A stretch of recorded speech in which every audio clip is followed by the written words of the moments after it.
Hello, welcome to another edition of Humble Theology. My name is John, and in this series we are looking at the book of Hebrews. We are currently in chapter 10, or still in chapter 10. Last time we looked at the first portion of chapter 10, so verses 1 through 18. So today we're looking at chapter 10, part 2, which I'm considering verses 19 to 39, or 19 till the end. In the first part of chapter 10, we looked at how Jesus is the fulfillment of the sacrificial system. In a sense, it only typified what he was coming to do in the sacrifice of atonement, which he offers of himself.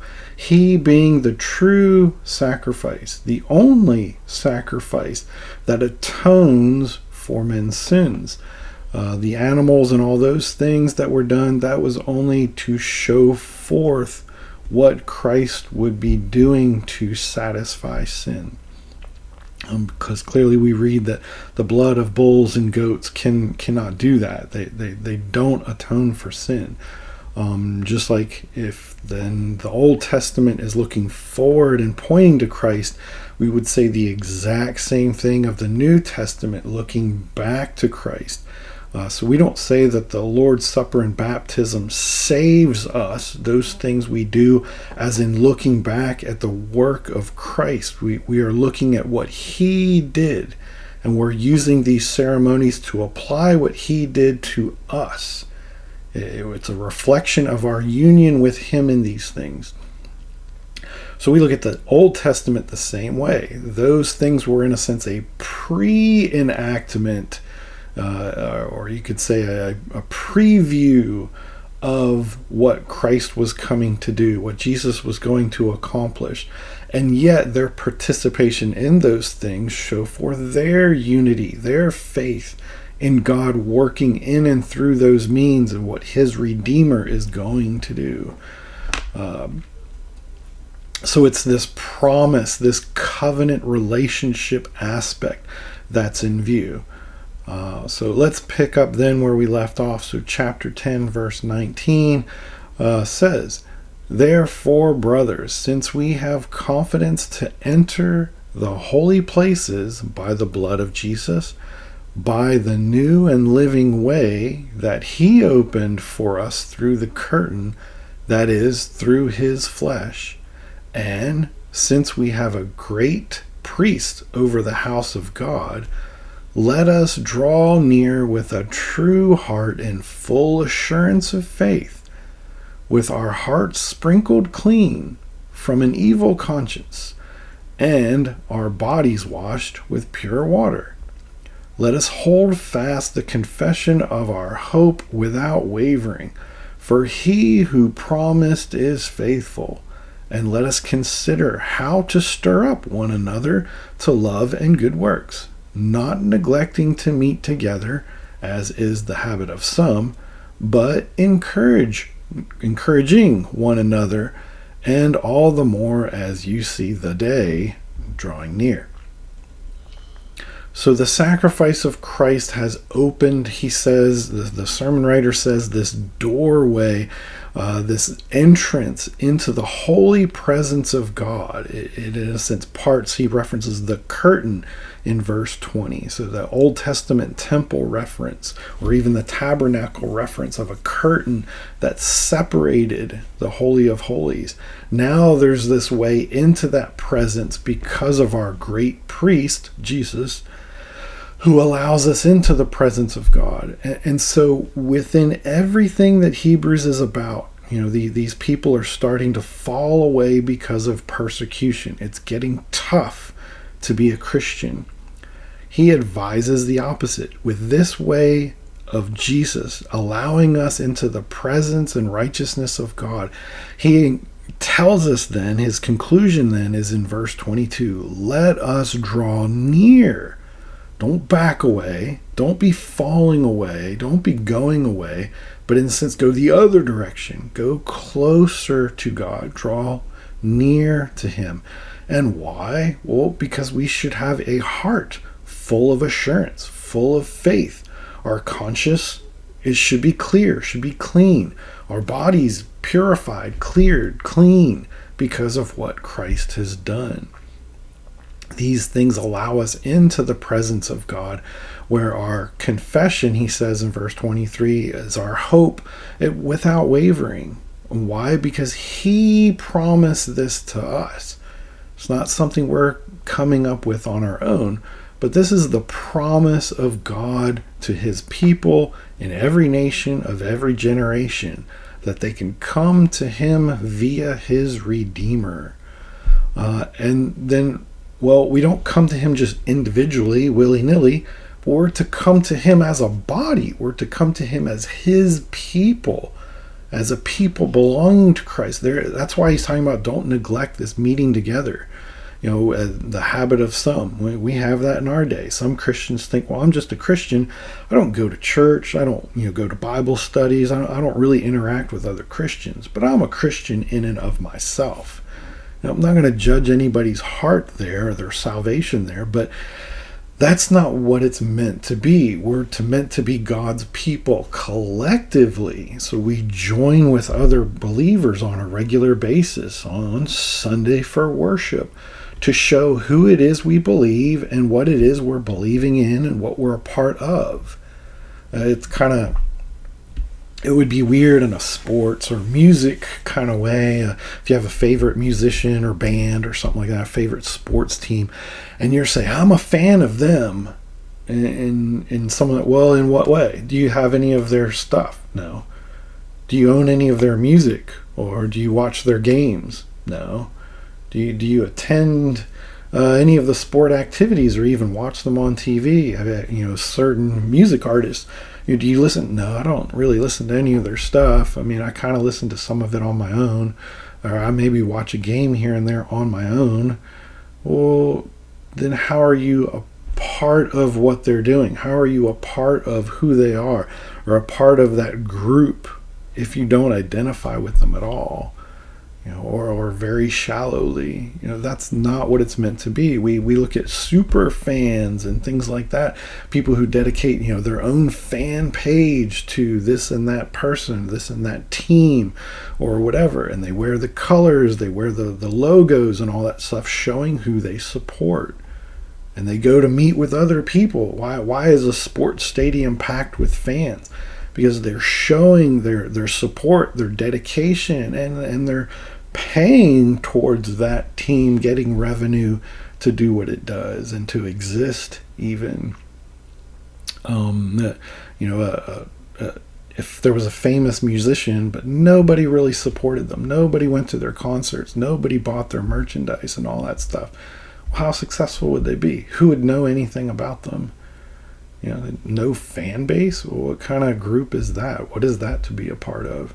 That's what he's saying here. We don't neglect meeting together, but we take the confidence of what we say Christ has done in and through us. And in our gratitude, we show that forth individually and collectively as God's people in our witness to the world and what's going on. And he says, especially as we see the day, judgment, drawing near. There's more and more to be encouraged about.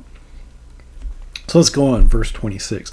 For if we go on sinning deliberately after receiving the knowledge of the truth, there no longer remains a sacrifice for sins, but a fearful expectation of judgment, and a fury of fire that will consume the adversaries.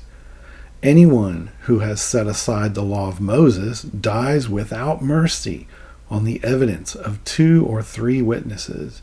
How much worse punishment do you think will be deserved by the one who has trampled underfoot the Son of God and has profaned the blood of the covenant by which he was sanctified and has outraged the Spirit of grace? For we know him who said, vengeance is mine, I will repay. And again, the Lord will judge his people. It is a fearful thing to fall into the hands of the living God. So the sermon is going on to tell us, if you understand these things, if you understand the work of salvation, then as believers who are struggling and suffering in this modern world or that ancient world, well, you don't just give up on it. Don't go back to sinning, whether that's returning to some other, in the context of the passage, don't go back to Judaism. Don't go back to forsaking who Christ was and what he did. That would be sinning. You'd be casting Christ aside. It says it's a incredible thing, a despised thing to have trampled underfoot the blood of the covenant, the blood of Christ, the promise. You take the promise itself from Genesis 3:15, God will provide his own Redeemer. He'll crush the head of Satan, and here comes Jesus, and he does so, and he is injured in the process. And you say, well, but that's nothing. Well, that doesn't mean anything to me. Well, then you suffer the fate of those who basically didn't listen to begin with, and you stand in the view of God's own vengeance. Excuse me. So let's go on. Verse 32. But recall the former days when, after you were enlightened, you endured a hard struggle with sufferings, sometimes being publicly exposed to reproach and affliction, and sometimes being partners with those who were so treated. For you had compassion on those in prison, and you joyfully accepted the plundering of your property, since you knew that you yourselves had a better possession and an abiding one.